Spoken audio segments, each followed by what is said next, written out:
Hey, good morning, everybody. Welcome back to day 8 in the book of Job. I hope you folks are really enjoying this course. I'm thoroughly enjoying the review of it. I mean, for me, it's always necessary to review. It's the only way it sticks with you. Remember, we're teaching this course, which is developed by Yitzhak Schwartz, the dean of Horgosheim Yeshiva in Jerusalem, and he's the Rav of the community that developed around that yeshiva. Wonderful gentleman who was a former rabbi in Seattle, Washington.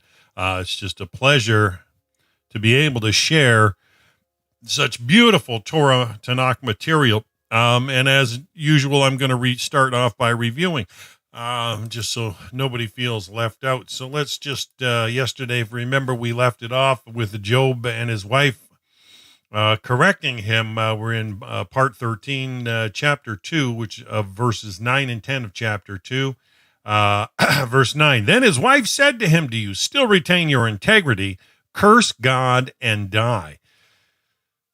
And I don't know about you, if you're ever involved in something or things are not going right, perfect, as they say, happy wife, happy life. I mean, Job just lost everything, and his wife's on him. Do you still retain your integrity? She tells him to curse God and die.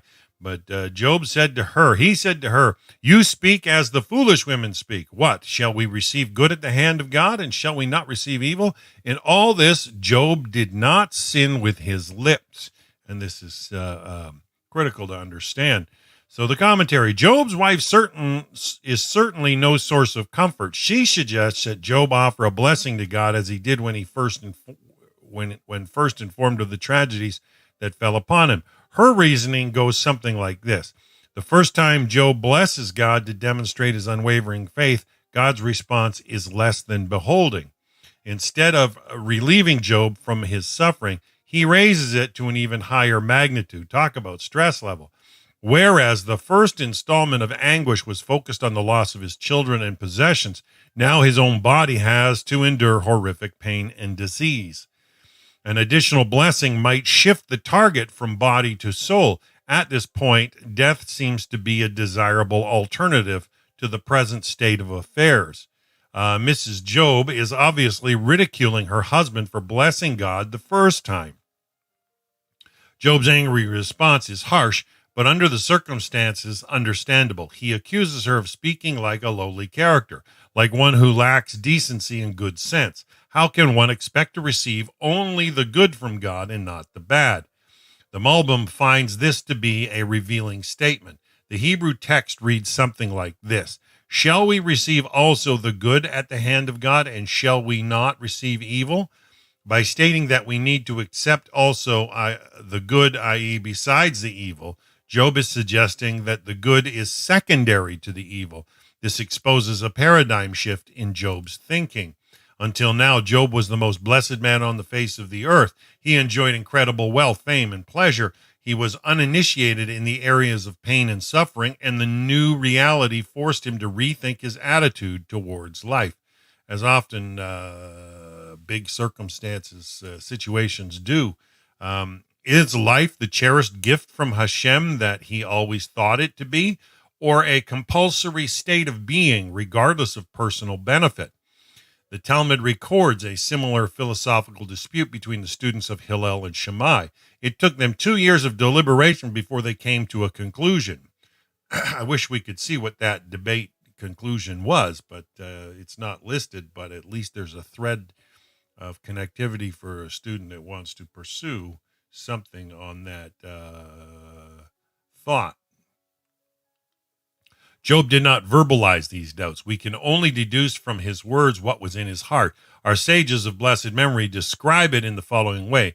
Although Job did not sin with his lips, he sinned in his heart. However, they do not explain what was the nature of this sin.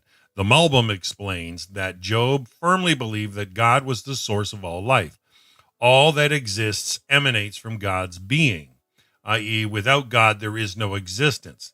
The bad is part of that reality. Therefore, we cannot choose to accept the good and refuse the bad.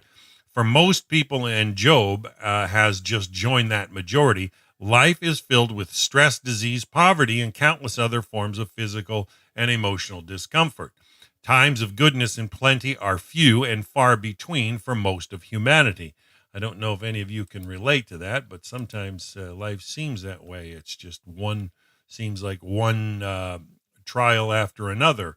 Um, Job took this to mean that since the bad is inseparable from the good, life itself is essentially bad. According to this line of reasoning, God created man with total disregard for his well being. And you know, if you think, for those of you that came out of Christianity, I mean, the whole notion of original sin, that you were born into it and you're doomed to hell unless you hook up with their idolatry. Pretty crazy notion, but they've deduced that, you know, the world is just filled with that sin, and everybody's wicked by birth. It's not the way of the Hebrew people, that's for sure. Here we find the seed that brings forth all of Job's theological gyrations throughout this book. This is a major insight into human nature in general and can help us understand our own struggle to discover our spiritual identity. The bitterness of Job's plight created a bitter individual. When objective reasons for grief and anguish exist, we certainly can empathize with the victim, even if he or she becomes a bitter person. That does not mean that bitterness is the only viable choice available to victims of serious misfortune. Humanity has known scores of heroes of the human spirit who raise themselves to the highest levels of nobility of character as a direct result of their own personal tragedies. It is a matter of choice, an exercise of our own free will. And this is sometimes the more challenging life gets, to truly be noble, you've got to step up to the plate and take a swing at the ball.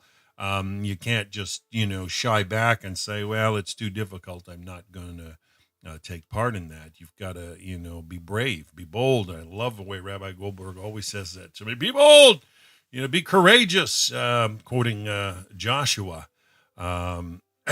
Summary. Although we cannot pass moral judgment upon the victims of tragedy and misfortune, we can unequivocally state that their outlook on God and life in general is negatively influenced if they allow themselves to become embittered. And I talked about this yesterday, about how people will use bitterness as an accusation, even when it's not. I mean, they'll inflict harm upon you deliberately and then say you're bitter if you don't buckle to their whims. And I find that some people have no end to accusation. Often we are not aware of the fact that philosophical and theological perspectives are to a great extent the reactionary response of victims of tragedy. That may be fine for the victims, but we should keep in mind that their comfort with these viewpoints is subjective to their situation and is most likely not the best approach for others. It is also important to recognize that many theological qualms are the product of the residual emotional scar tissue that lingers long after suffering personal tragedy. And that's where we need to be honest with each other. We all have residual emotional scar tissue. It's real. It's realistic. It actually helps form who we are, the circumstances and the life experiences we've all had culminating in who we are today. It makes up people for who they are, and we need to be compassionate and understand behavior patterns are not always as clear cut and well defined as people would like. Emotional scar tissue lingers, and in some cases decades and a lifetime. Job's philosophical crisis needs to be understood in this light. His sin was that he allowed the seeds of bitterness to enter his heart. And as I've mentioned, this is by Yitzhak Schwartz. As he's mentioning, wanted me to give him credit where credit's due when I read his material. So that was review of yesterday. I'm going to go to start today's text. We're going to start with chapter 2, verses 11 to 13. Verse 11. Now when Job's 3 friends heard of all the evil that was upon him, they came every one from his own place. Eliphaz the Temanite, Bildad the Shuhite, and Zophar the Naamite, for they had made an appointment together. And then we talked about this yesterday as well, making an appointment together to develop communities, to come to mourn with him and to comfort him. And when they had lifted their eyes afar off and knew him not, they lifted up their voice and wept, and they rent every one his coat and sprinkled dust upon their heads toward heaven. And they sat down with him on the ground for 7 days and 7 nights, and none spoke a word to him, for they saw that his suffering was great. A commentary on this. The story of Job and his 3 friends is a remarkable one in and of itself. The Talmud tells us that they were all in different parts of the world and arrived together at the exact same time to comfort Job. This was not an era of telecommunications. You couldn't text or email somebody. How did they all receive the tragic news about Job at the same time? According to one of the opinions mentioned in the Talmud, Tractate Bava Bathra, page 16b, Job and his 3 friends had crowns upon which their faces were engraved. If any of them fell into trouble or sorrow, the image of that person's face would sadden on all of their crowns. This was a signal that they should come to his help. And it was kind of part of the connection between them. They had some link, and they knew when to be there for their friends. As with many mysterious stories in the Talmud, this too may be interpreted symbolically. Wisdom is the crown jewel of humanity, and there's something to keep in mind. Wisdom is the crown jewel of humanity. Wisdom is the vehicle by which we understand God and communicate with him. So if you don't have wisdom, you're not communicating with Hashem. And I mentioned yesterday, I'd known during my stint in evangelical Christianity what was known as breakfast cereal believers. They had no wisdom whatsoever, and yet they were always ranting about some profound communication, and they were not credible in the sense. They were always nuts, fruits, and flakes. It was always difficult to get cohesive thought out of their minds, and this is why wisdom is the vehicle by which we understand God and communicate with him. It is only through wisdom that we can create an everlasting bond with our Creator, and grasping that and accepting that and pursuing wisdom. The capacity for wisdom is the greatest spiritual gift that we possess, and I think we all need to grip this, that the fear of Hashem is the beginning of wisdom, according to Tanakh. The crown that these 4 friends possessed is a metaphor for wisdom. In other words, they had some way to know the other was in agony or anguish, maybe intuitively, but I find too many people rely on personal intuition and imagine it's the voice of God. But I love the way Rabbi Goldberg talks often about how prophecy left, and they're hoping that prophecy returns, the gift of what it really is, and its connection, but it's definitely intricately linked with wisdom, according to the sages. The remarkable relationship these 4 people shared was no ordinary one. They were attached to each other through the bounds of wisdom. Only a sensitive, wise, and understanding individual can be a good friend.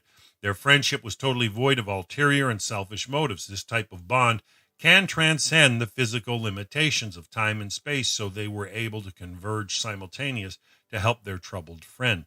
I don't know about you, but if you've ever had close connection with people, I mean, I've had close connection with a few people in my life that you knew if they were going through something, you had some connection at your soul level, and you could tell when they were going through difficulty. According to another opinion mentioned in the Talmud, each of these 4 friends had 3 trees that represented each one of them. If any of them fell into trouble or distress, the leaves of that particular tree would wilt as a signal to all of them to come to his aid. The tree symbolizes the strength, depth, and beauty of the heart and soul of man. Both the Torah and man are likened to trees. Trees are the most time-enduring of all of God's living creations. They are permanent fixtures of grandeur and beauty. Trees are deeply and firmly rooted to solid ground. They grow straight and tall from their roots. Likewise, man towers above all of God's creations.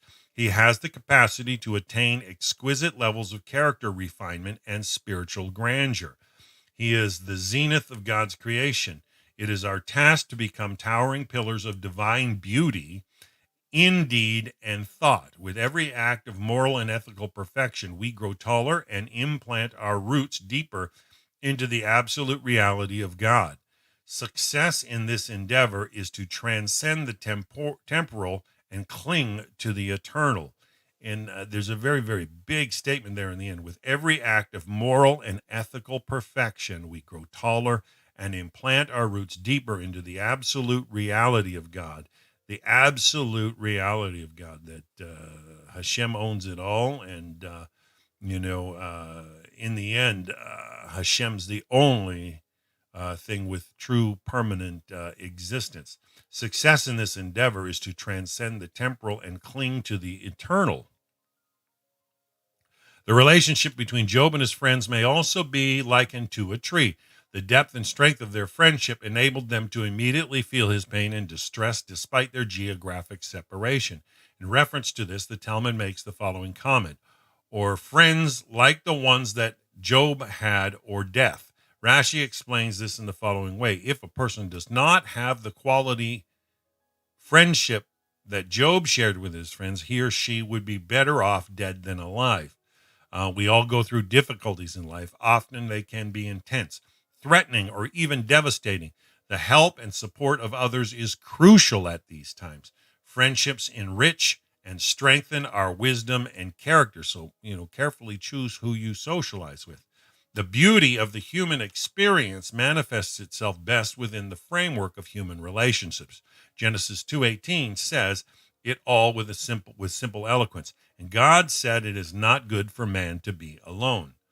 It is interesting to note that the Maharshal, in his commentary on Bava Batra, page 16b, draws our attention to the fact that the Talmud, in Tractate Bava Batra, page 15a, interprets the following verse as alluding to Job.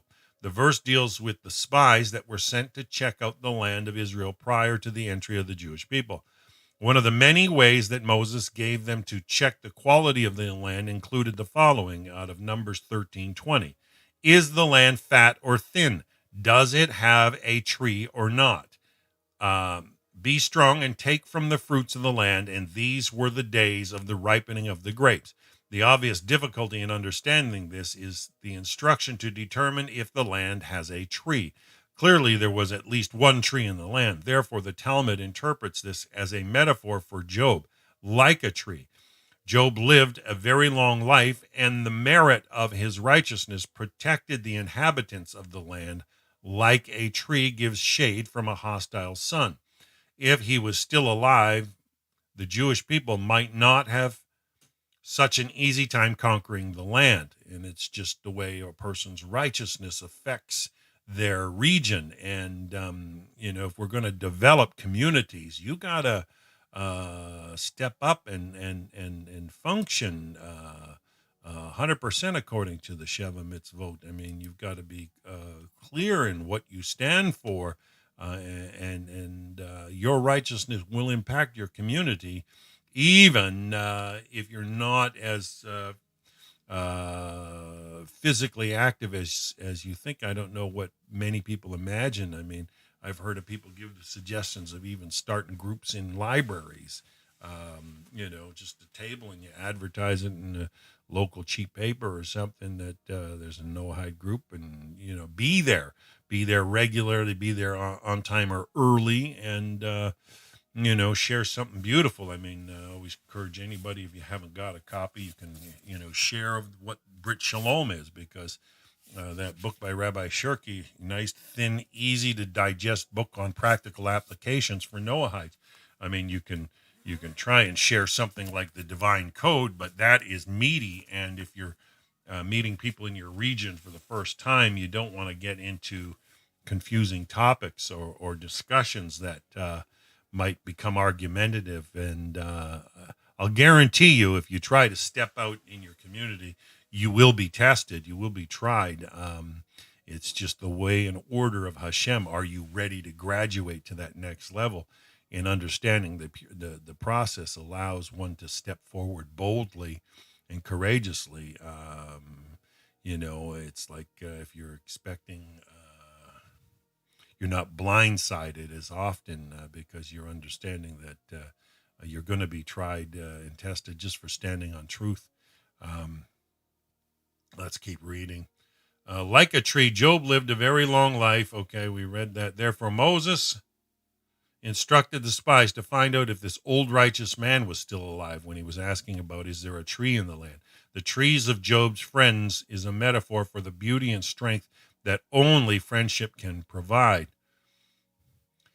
Interesting concept, and that's why I recommended yesterday people to build bonds with people close, even if they're 500 miles from you. I mean, that's not as far as people imagine. Back in the day, I knew people that would drive that far just to go to a football game. If secular people can go that far out of their way, I've seen them do it just to see a bar band. If people will do it for such frivolities as that, if you're committed to B'nai Noach and serving Hashem, you definitely should reach out at least 500 miles from your radius to anybody that comes close that shows interest. And I encourage friends to reach out to me all the time if they're anywhere remotely close to where I am. And I've had the honor of meeting people from 10, 12 hours, 14 hours away. It's just a joy, that when you can click and connect, you build a friendship, a thread of connectivity that, like a seed, you don't know what it's going to blossom into. Hashem's amazing, just like a farmer plants and you work the soil. Hashem's the one that brings the growth. And so don't be afraid to reach out. But as I've mentioned, this text is copied by Schwartz. He's the author, is the Rosh Yeshiva or the Dean of Orchos Chaim. We keep continuously mentioned. I want to give credit where credit's due. Time's moving on. So before I open the Zoom room, I'm going to continue. And this is part 14a, and he goes through chapter 2. He goes through verses 11 to 13 again. 11. Now, when Job's three friends heard of all the evil that was upon him, they came every one from his own place: Eliphaz the Temanite, Bildad the Shuhite, and Zophar the Naamite, for they had made an appointment together to come to mourn with him and to comfort him. And I think, the sheer fact that these people are from these places allow for us to search archaeologically for, take more note that this isn't just a whole story written like it's not full fiction, because these were real tribes. Verse 12, and when they lifted their eyes afar off and they knew him not, they lifted up their voice and they wept, and they rent every one his coat and sprinkled dust upon their heads towards heaven. And they sat down with him on the ground for 7 days and 7 nights, and none spoke a word to him, for they saw his suffering was great. Now, more commentary from Rabbi Schwartz. Beautiful material. The story of Job and his three friends is a remarkable one in and of itself. The Talmud tells us that they were all in different parts of the world and arrived together at the exact same time to comfort Job. This was not the era of telecommunication. Is this the same as what I just read? Let me just go forward. I think we're supposed to be... No, we read 13. Started the day off. Up.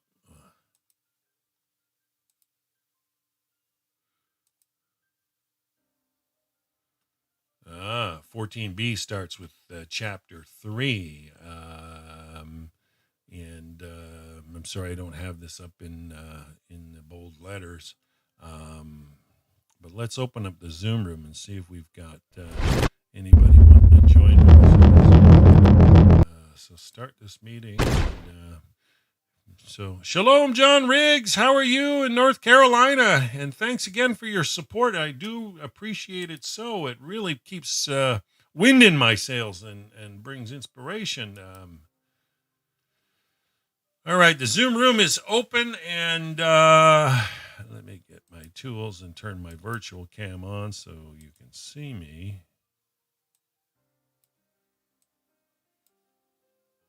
Boom. The echo, the digital echo. Well, I've sent the invites. There are links to the Zoom room underneath the description on YouTube and on Facebook. So I even invited my friend Lisette down there in below Puerto Rico, in Dominican Republic, in the islands, the Caribbean, down in the hot zone. She's near the equator. Nope, I see we got the usual suspects, the McConaugheys in the UK and the Murdochs in Alberta. Shalom, shalom, Ariel and the McConaugheys. How are you folks doing today?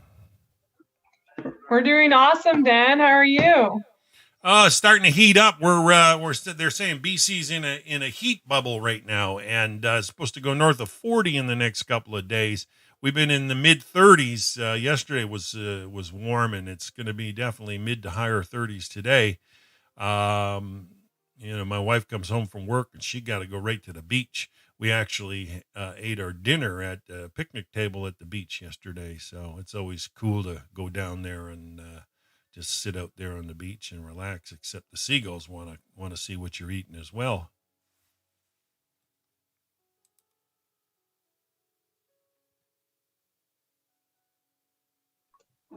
Anybody got any comments so far, or do you mind if I keep reading one more lesson? Were they actually sitting Shiva for him when they arrived? I'm sorry, Mike? Were they actually sitting Shiva? Because when they all sat quiet and said nothing, it would be the same as almost sitting Shiva for the problems which have beset him, like the loss of his children. It's a precursor to anything. Is precursor to the Hebrew people. So that's a good notion for sure to bring that up before a rabbi if you want to ask. Because I don't think it was anything of any practice of such established at that time, but it sounds like a precursor to it, doesn't it? It's a night. Mm-hmm. I don't know. I'm not a ritualistic minded person. I think it was a gesture of friendship for sure. Well, that's even outside of Noahidism and things. Going back to our previous lives, that's roughly what we used to do as well, wasn't it? It was a burden shared is a burden halved. I guess. All right, I'm going to continue with part 14b, which starts chapter 3. And it reads verses 1 to 26, so that's a lot of verses. Now, after this, Job opened his mouth and cursed his day. And Job spoke, and he said, "Oh, that the day had perished wherein I was born, and the night which said, there is a man-child conceived. Let the day be darkness. Let not God inquire after it from above, nor let the light shine upon it. Let darkness and the shadow of death stain it. Let a cloud dwell upon it. Let blackness of the day terrify it. As for that night, let darkness seize upon it. Let it not rejoice among the days of the year. Let it not come into the number of the months. Lo, let that night be solitary. Let not joyful cry be heard in it. Let them curse it who curse the day, who are ready to arouse Leviathan. Let the stars of its dusk be dark. Let it look for light, but have none, and let it not see the eyelids of the morn, because it did not shut up the doors of my mother's womb, nor hide trouble from my eyes. Why did I not die from the womb? Why did I not perish when I came out of the belly? Why did the knees receive me, or why the breast that I should suck? For now should I have lain still and being quiet, I should have slept, then had I been at rest, with kings and counselors of the earth who built desolate places for themselves, or with princes that had gold who filled their houses with silver, or as a hidden untimely birth I had not been, as infants that never saw light. There the wicked cease from troubling, and there the weary are at rest. There the prisoners are at ease together. They hear not the voice of the slave driver. The small and the great are there, and the servant is free from his master. Why is light given to him that is in misery, and life to the bitter in soul, who long for death, but it does not come, and dig for it more than hidden treasures, who rejoice exceedingly and are glad when they cannot find a grave? Why is light given to a man whose way is hidden, and from whom God has screened himself? For my sighing comes before I eat, and my roarings are poured out like waters. For the things which I had feared is come upon me, and that which I was afraid of is come to me. I had no response, nor had I rest, nor was I quiet, yet trouble came. Commentary. Job curses the day he was born and the night that he was conceived. The result of Job's suffering drives him to the conclusion that man's fate is preordained. He has little or no control over the events that will shape his life. Job is well aware of his own righteousness and regards himself to be innocent of any sin. Although he believes that God knows everything, he cannot accept that his bitter lot is a divine decree. Furthermore, his tragedies cannot be attributed to chance. The bizarre nature and rapid succession of his misfortunes cannot be explained as mere coincidence. The only possible conclusion in Job's mind is that God does not involve himself with the affairs of man. Human beings are far too lowly and God too exalted for him to be concerned with the affairs. We are the victims, or at times beneficiaries, of forces beyond our control and can do little to change our destiny. This ideology puts serious constraints on the notion of free will and limits the accountability for our deeds. Although we like to think of ourselves as the masters of our own destiny, Job's present line of thought relegates such notions to the realm of delusion. Summary: based on the Weltanschauung worldview, Job would have been better off had he not been created. Therefore, he cursed the day of his ill-fated creation. The occasional joys and pleasures of life can hardly compensate for the overwhelming amount of pain, stress, suffering, and ultimate death that is every man's destiny. In the following verses, Job goes on to curse the light and darkness, the clouds, sun, and stars, as if to say that both time and space conspired together to create his bitter life. Bitter, bitter, bitter. It is clear where Job is coming from. And the text is copyright by Rabbi Yitzhak Schwartz. Once again, trying to give credit where credit is due.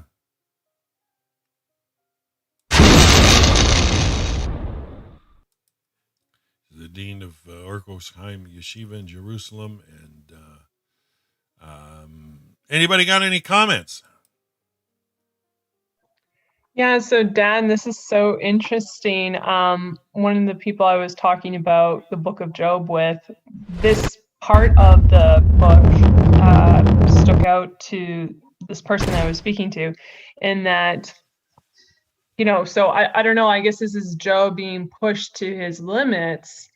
And then, is him saying that he ultimately doesn't see the reason of his birth or the reason for his life, is that he's cursing it, literally cursing it. Yeah, he's cursing it. And so for him to have been born would have been a decision that Hashem made. So is he now like defying or throwing mud at this decision? That's a very good question. The way I look at it myself is, if you consider the natural-minded atheist, right? They're convinced. Most scientists are convinced that we're all just getting an eternal dirt nap at the end of our days, right? And they're doing the same thing. They just, they're saying our days are purposeless, and the end result, is the grave, and therefore, it's anguish. You gotta, to understand what anguish is and how anguish, functions. Anguish is a nasty, nasty thing, but people go through gut wrenching anguish with drama. Is he cursing God directly? I don't see that as cursing God directly. Is he contravening God's decrees? I believe to a degree, uh, because Hashem's able, to bring life again, even to the dead. There's stories in Tanakh, Elijah raising the Shulamite woman's son, understanding what true miracle is. But suffering is just one of those things that bring anguish, and anguish over a long period of time. I don't know if you've ever had a toothache, like a nagging nerve that's exposed or something, and it just creates a headache, and it starts to become gnawing and unbearable. The reason I say toothache is because it's directly linked to a nerve that is goes right to the brain itself, and there's nothing you can't eat, you can't find comfort.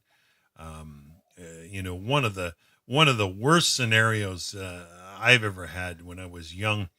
I had to work on a car. I changed a water pump, and I'm underneath, and antifreeze had leaked onto the ground, and I was laying in the gravel, almost like on the blacktop, uh, in antifreeze all over my back. But I was working from the top, and I got sunburnt on the back, and while I was working on this vehicle, replacing a water pump, and sunburn and antifreeze do not mix, and it became absolutely unbearable. I mean, you couldn't sit still. The way it tingled through, it's like your skin was crawling, and the heat was trying. Every air gasp of air from every pore was like a needle. And it was one of those things that was made me think of Job, and I'm going back a long time ago. But to really answer your question, I mean, Hashem knows all our days before they ever began, for sure. But to think about Hashem, and this is why he concludes that things are just spun into existence, um, like random chance. The notion of natural order or random chance is so contrary to, like you've asked a question about deliberate intent of God. When God created, he intended. And so for Job to be upset, is he deliberately contravening, Hashem's will? Well, Hashem knows, and as we read even from the beginning, that the storyline might be written for the people in Egypt, and to inspire them to go forward. I mean, you got to realize a lot of them that were there were probably whipped by the same taskmaster day in and day out, day in and day out. I mean, who would want to get up and go to work under those circumstances? And and deal with a threatening employer or a threatening employee that's just making your life a living hell. um, you determine that there's no way out, and it happens often with abused people. They feel there's absolutely no other way out. So the mind I think where Job's, if we read it properly, I think he's writing it off more, um, that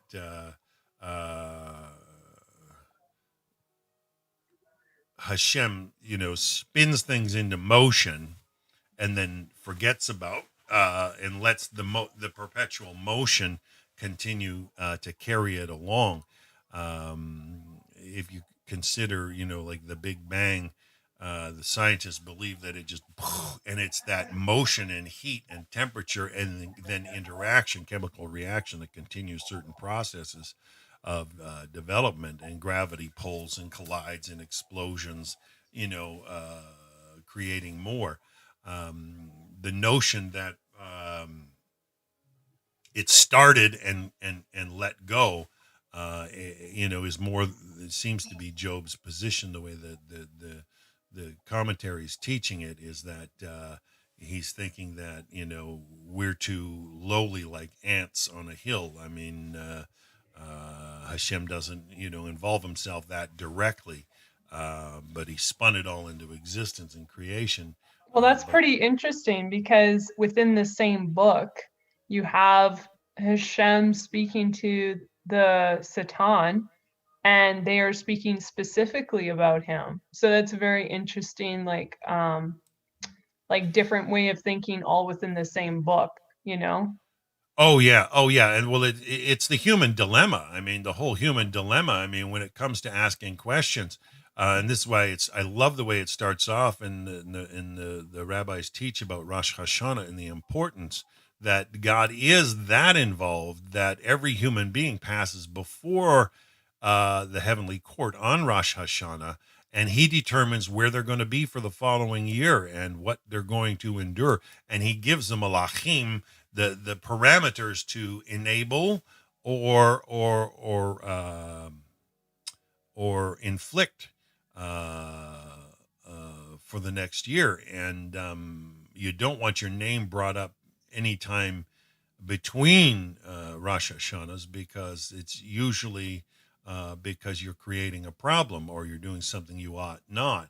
And I think the way the story continues, Job's going through the gambit of human emotion. And I don't know if you're an emotional person, Ariel, but I've seen some people that their emotions always get the better of them. And especially, like, I've seen funerals where you just can't hold the tears back from people's eyes, of course, right?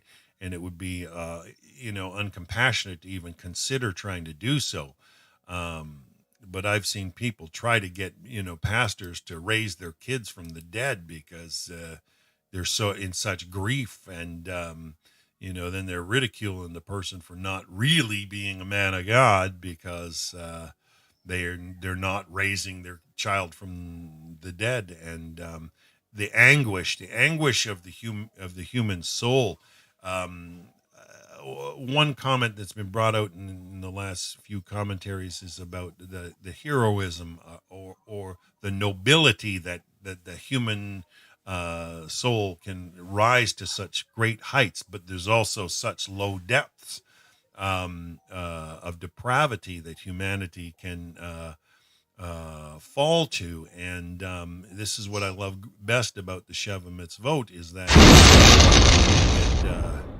it gives us a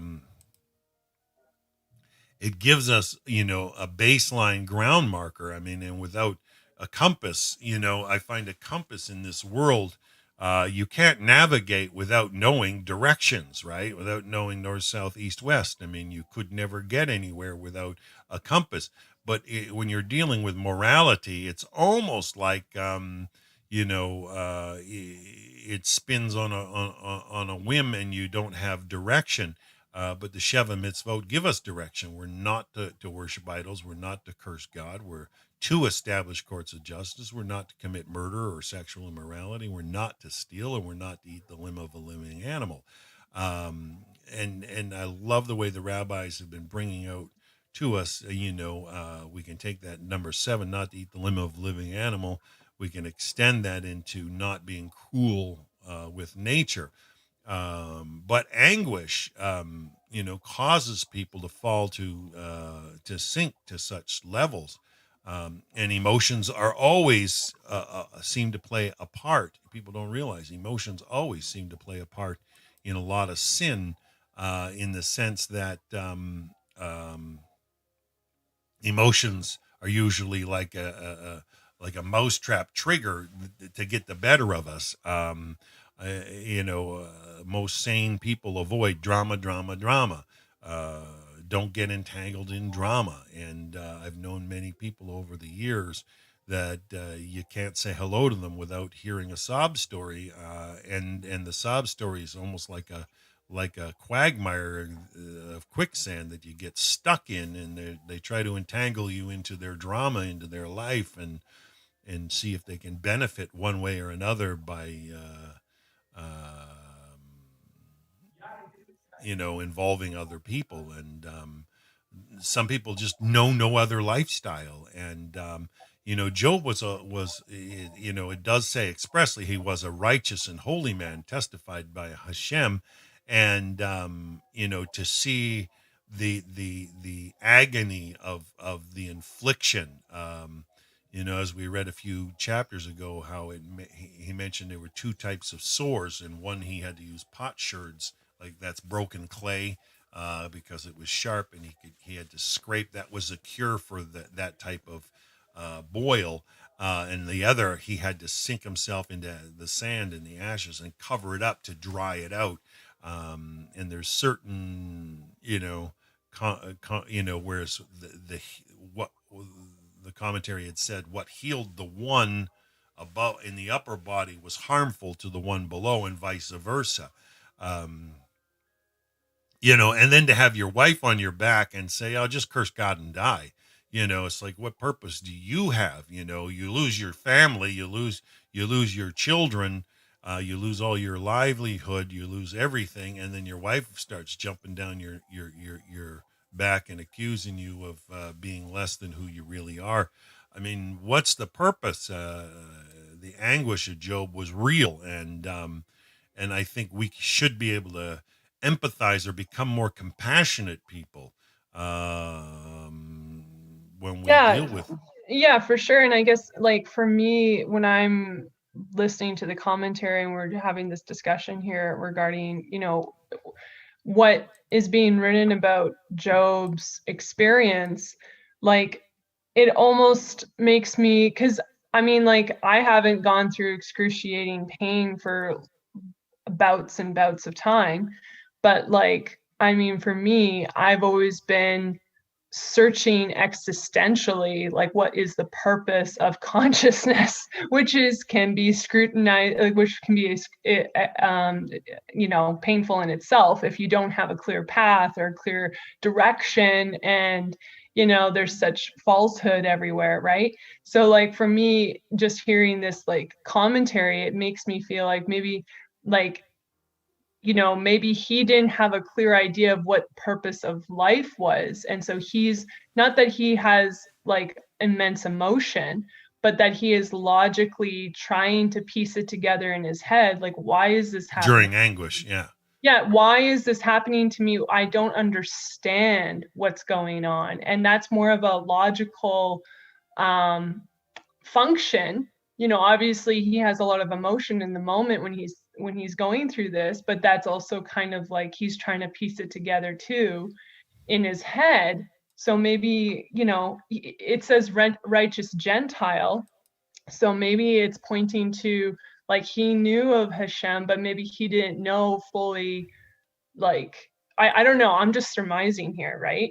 Like, well, let's continue for your sake, because part 15a continues with the same verses 1 to 12 about Job cursing his day. And I'm not going to read the first 12 verses again. I already did that.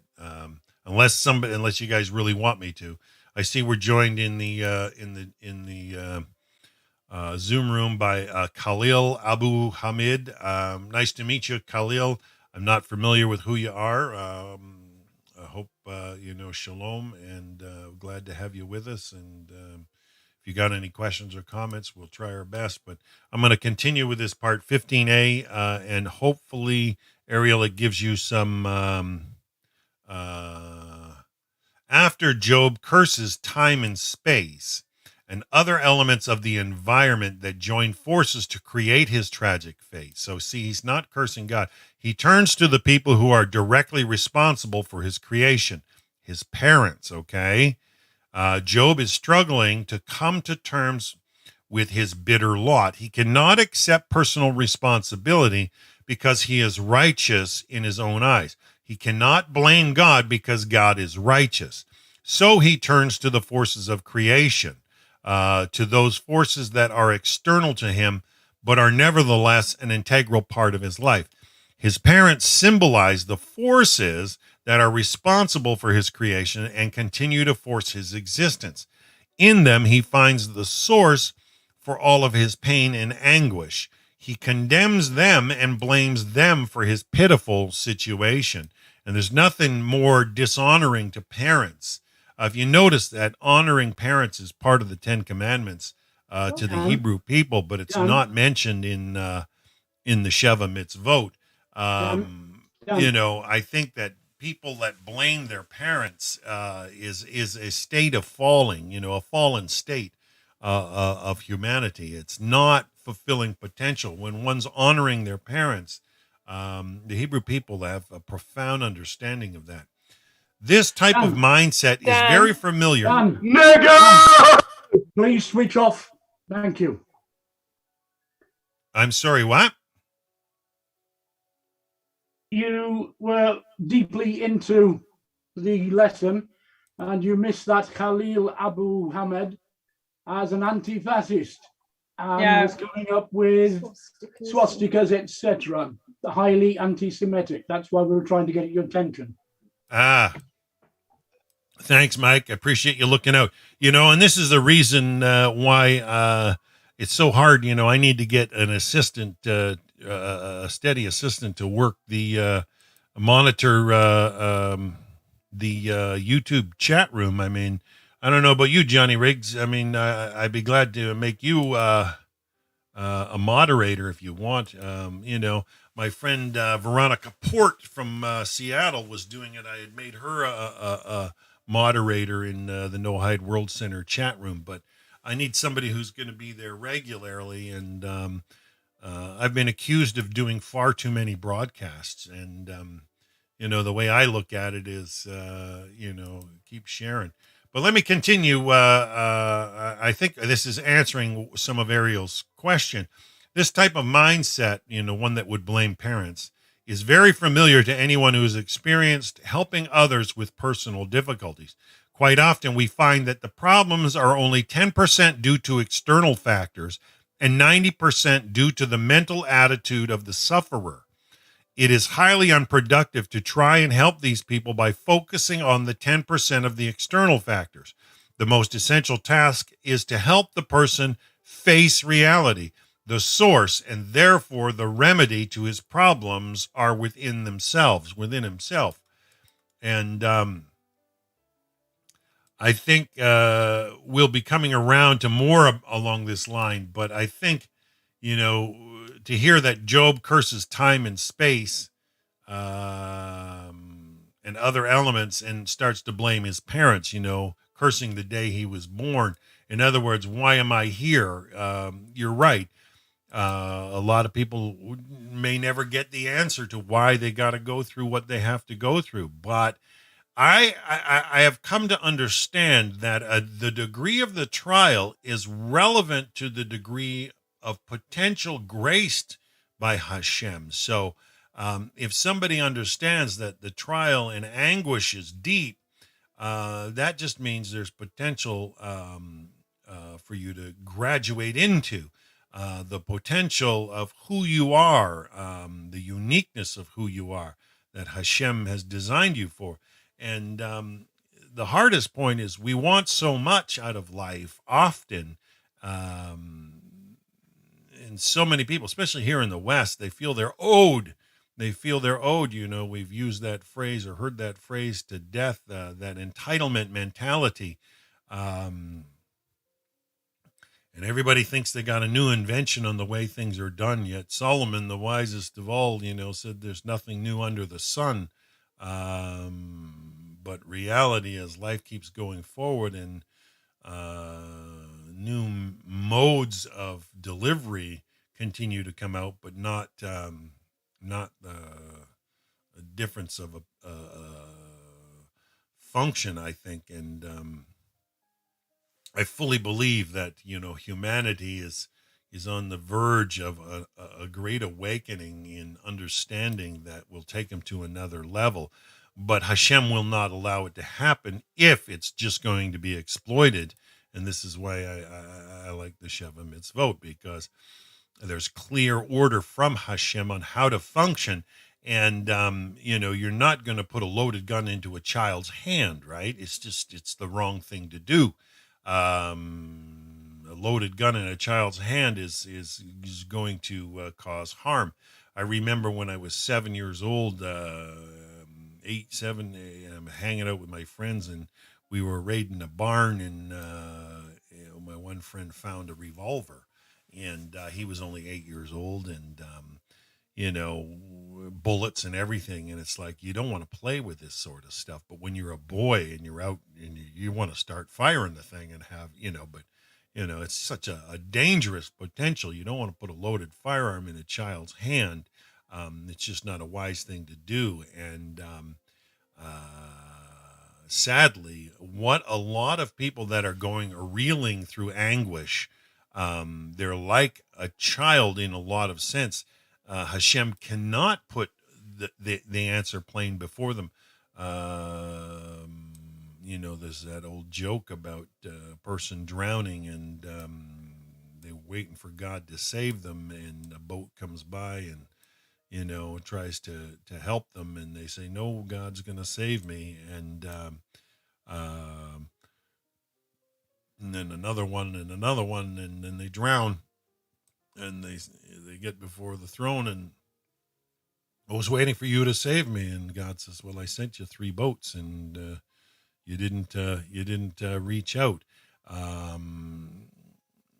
Before Hashem, Ariel, I think it's safe to say that his perfection and his holiness doesn't allow for any shortfall, and I'm confident Job understood that. But when it says that he was cursing time and space, I mean, he's trying to curse what in fact exists that brought this on. What was the dominoes that fell, that one thing led to another, right? Like the thieves, you'd think if you were robbed, you'd call the police, correct? Right? If somebody broke into your home while you were out at the grocery store, you'd call the police, right? That's the right thing to do. To get an investigation open. Job is in a position where his friends have shown up, and it is an honest knee-jerk human reaction that if you feel comfortable around friends to a degree, you're going to vent. He probably felt more comfortable to vent in front of his friends, Ariel, and but I don't think he changed his demeanor on Hashem, as this commentary states. I hope that helps a bit, or did you need more? I was just trying to contextualize, him, Job, what is his understanding of Hashem, his understanding of the purpose of life, and even maybe he might have been a righteous Gentile, and I think just that word Gentile means that he wasn't a part of the children of Israel. So, they didn't exist at his time. Oh, okay. Yeah, for sure. So as a nation, they were in Egypt. But like I said, I think it was more in line with the way the atheist thinks today, the scientific atheist. They look at it as a natural order. So when he's cursing time and space, he's looking at the natural order. I got one book here that goes into the detail about the ancient astrological roots of the Hebrew religion. It's by a rabbi, and most people don't realize, but they understood astrology. You got to realize that back then, there's a reason why they have shied away from it, because there was a lack of intellectual virtue and honesty when you started to imagine that the stars guided rather than the human ability for free will.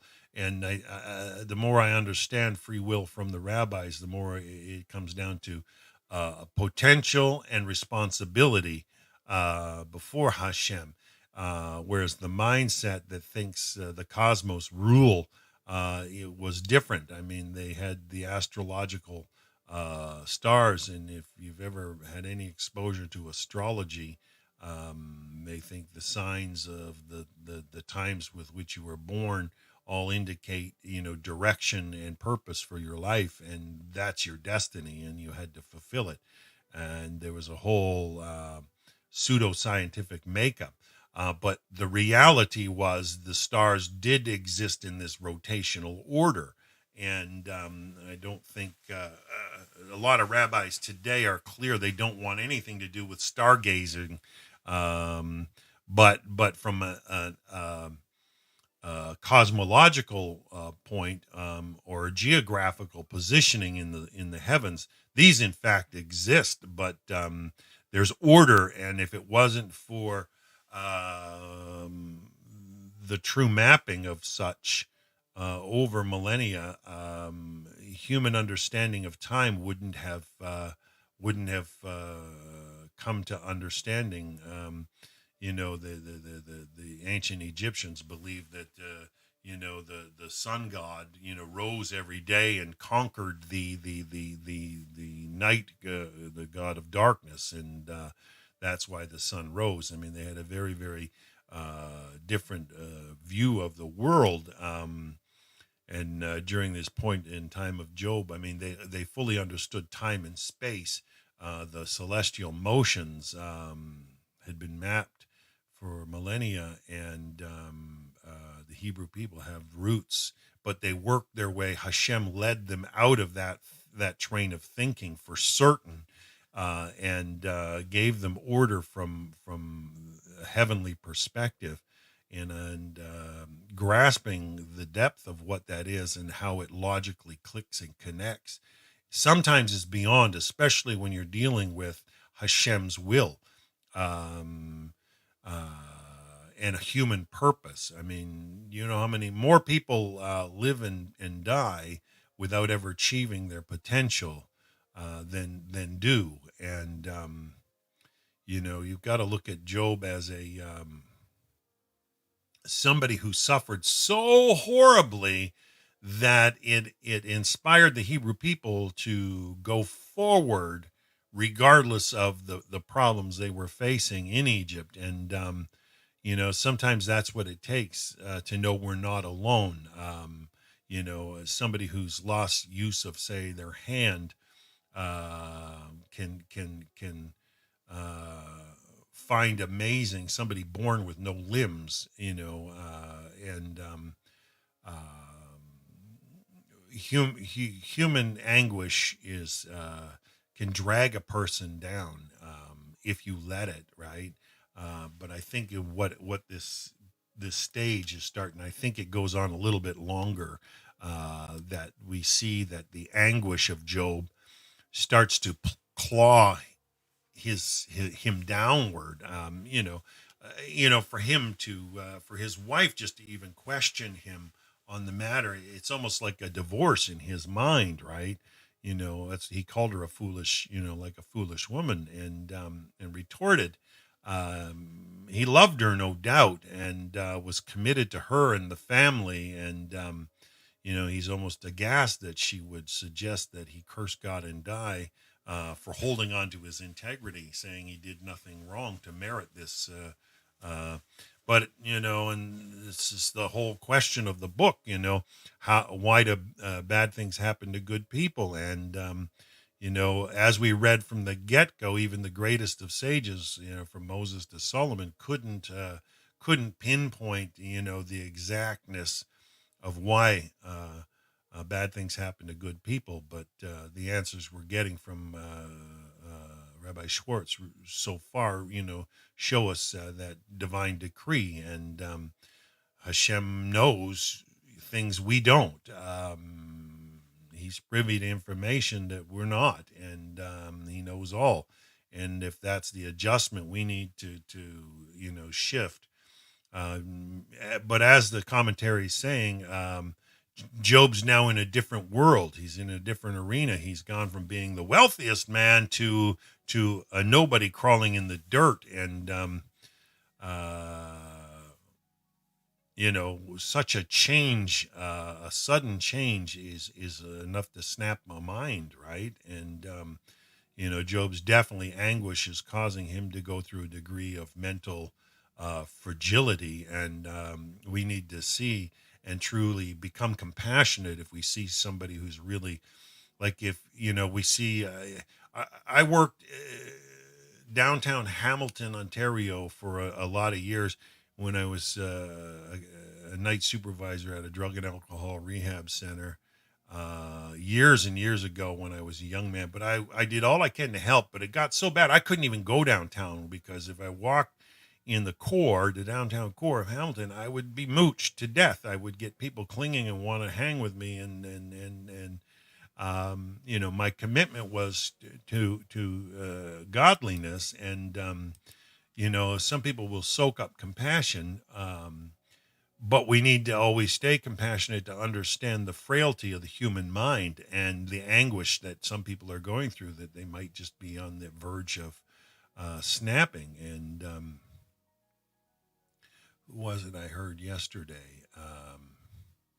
I heard of a Noahide, somebody I'm friends with who I'd met on the Noahide online gathering, gentleman ex-military, who had PTSD and was fighting his own demons. I heard he committed suicide, and that's contrary to the Sheva mitzvot, not to commit murder. And this just happened the other night. Somebody had it posted on the Noahide online gathering, and I believe the gentleman's name was Dave Vestal.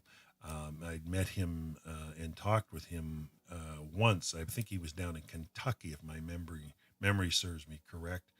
I don't know, haven't heard any more on the matter, but I saw it on social media.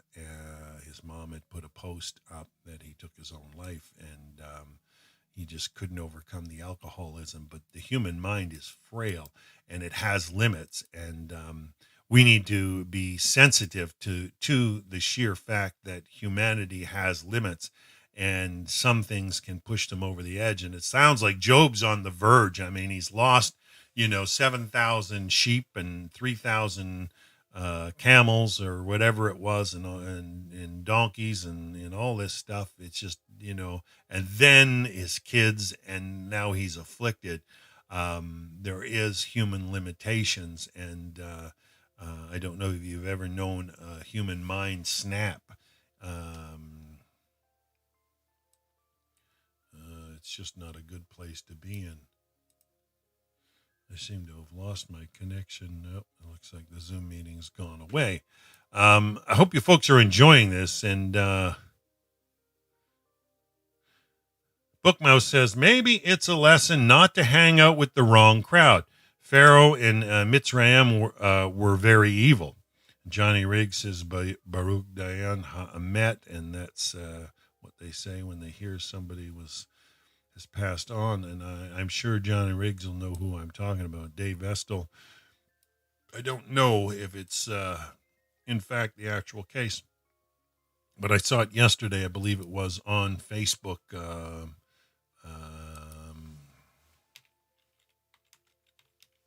Let's just see if I can confirm. No, he's from Michigan, originally from Texas, though. Posts.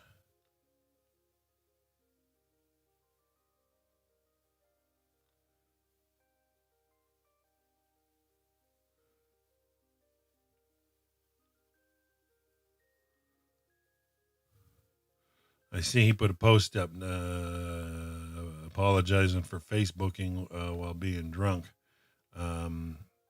But yeah, his mother had put a note up,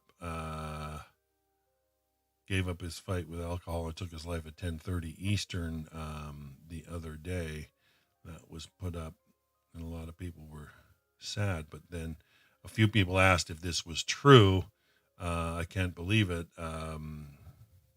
Then it looks like he put a post up yesterday. So I don't know if it was in fact true, but suicide is definitely not encouraged. And I would from my understanding of the Noahide codes, it's definitively contrary to not to commit murder. It's not your life to take, even though it's your life. Hashem gave it to you, and I think that would definitively constitute crossing the line, Ariel. Job sounds like he's ready to snap, but he's not suicidal. He's cursing everything but, to curse time and space, and other aspects, to curse parents. I find that often that a lot of people, they'll blame their parents, and it's a level, I think, of debauchery, or a level of falling, like a stairs going down. And when you're starting to curse things that, like, to curse time and space, you'd have to be under the belief that they have that degree of control over your life. And like I say, the natural-minded atheist, simply believes, crap happens. It's just, things beyond your control. And I don't know if you're familiar with, like, the butterfly effect. Butterfly flaps its wings over here, and that contributes to a tornado over there. But cumulative effect, for sure, plays a role. But to imagine the laws of nature are in complete control would be so far outside of Torah, in the wrong direction. Hashem doesn't just spin it into existence and walk away and not care. The whole storyline is that, Rosh Hashanah, everybody is heard, and Hashem is fully and intricately aware of your uniqueness. And every, I think the Tanakh states that he knows every hair on your head, and not one is out of place. And Hashem is a God of order, and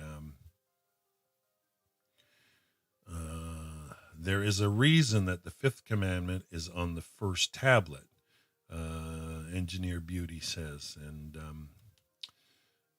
please elaborate, if you will, Engineer Beauty, so we understand what you're conveying.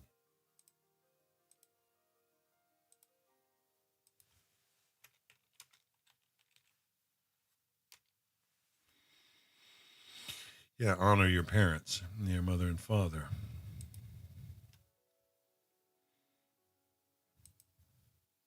But remember, we're in an era, Job was in an era before the Ten Commandments.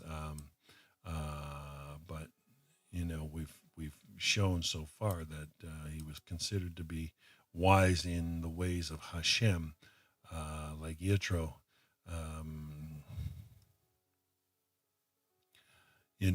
Who knows? But wisdom and anguish don't go together well. They're like salad dressing, like oil and vinegar. They don't mix well. Wisdom and anguish. Anguish and emotion, on the other hand, seem to work well with each other. And that's where you need to be more patient and take a step back and be wise, rather than reactionary. I believe Hashem knows every interaction, reaction of all existence over all time, for sure, all at once. He knows everything. Is the definition of omniscience, and we can't ever forget that. But I think what we should be learning is that there's a clear difference between Hashem decreeing something and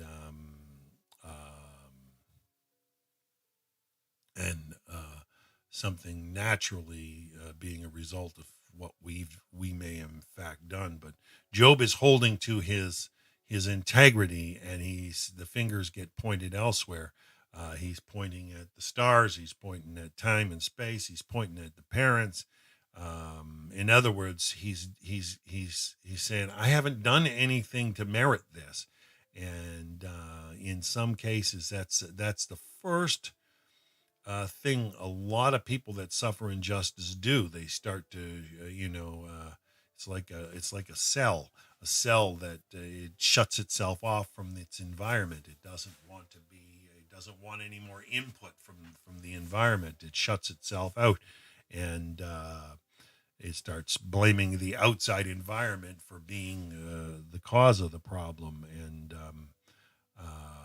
we as human beings are like a cell in that regard. We live in an environment, and that environments affect us, and some people argue about nature versus nurture, and there is a degree of acceptance of the situation in nurture, and maybe the sheer fact that Job's venting his opinions, he's venting his anguish. It might play, in fact, some psychologists might say it plays a role in acceptance if you don't get it out. Engineer Beauty was commenting about the fifth commandment about honoring your father and mother. Parents become partners with Hashem when creating life. Definitively, for sure.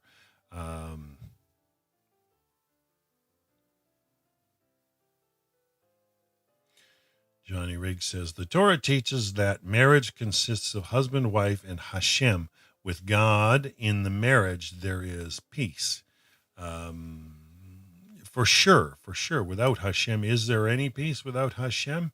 And I think this is why the light of Torah needs to get out there. But everybody's looking for that, too often people are looking for that trigger domino, that effect. This does that. As if 1 + 1 always equals 2. It's the human logic mind. But if you've ever done some coding with the logic that's used for coding computers, it's not the same as math. It's likened, but it's not. It has a different degree of logic.